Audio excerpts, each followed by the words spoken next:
मैं कहना चाहता हूं, जिन भारत विरोधी और आतंकी संगठनों ने भारत माता के मस्तक पर हमला करके कई परिवारों के सिंदूर मिटाए थे, उन्हें भारतीय सेना ने ऑपरेशन सिंदूर के माध्यम से इंसाफ दिलाने का काम किया है।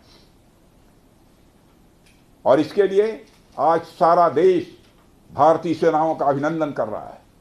ऑपरेशन सिंदूर सिर्फ एक सैन्य कार्रवाई भर नहीं है, बल्कि भारत की राजनैतिक, सामाजिक और सामरिक इच्छा शक्ति का प्रतीक है।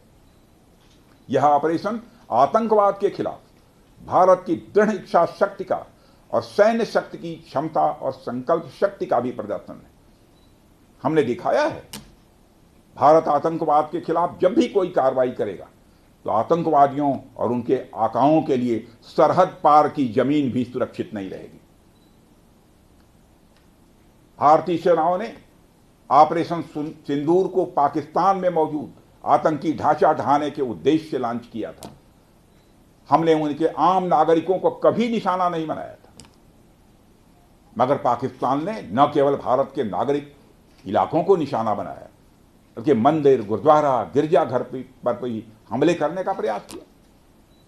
भारतीय सेना ने शौर्य और पराक्रम के साथ साथ संयम का भी परिचय देते हुए पाकिस्तान के अन्य ठिकानों पर भी प्रहार करके करारा जवाब दिया है।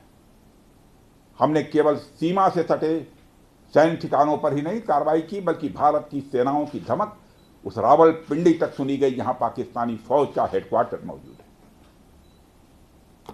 मित्रों, भारत में आतंकवादी घटनाएं करने और कराने का क्या अंजाम होता है, यह पूरे विश्व ने उरी की घटना के बाद देखा, जब हमारी सेना ने पाकिस्तान में घुसकर सर्जिकल स्ट्राइक की। पुलवामा के बाद देखा, जब बालाकोट पर एयर स्ट्राइक की गई, और अब पहलगाम की घटना के बाद दुनिया देख रही है कि जब भारत ने पाकिस्तान के भीतर घुसकर मल्टीपल स्ट्राइक्स की हैं। आतंकवाद के खिलाफ जीरो टॉलरेंस की नीति पर चलते हुए हमारे यशस्वी प्रधानमंत्री नरेंद्र मोदी ने स्पष्ट कर दिया है कि यह नया भारत है जो आतंक के खिलाफ सरहद के इस पार और उस पार दोनों तरफ प्रभावी कार्रवाई करेगा। यह हमारे प्रधानमंत्री जी ने स्पष्ट रूप से यह संदेश दे दिया है।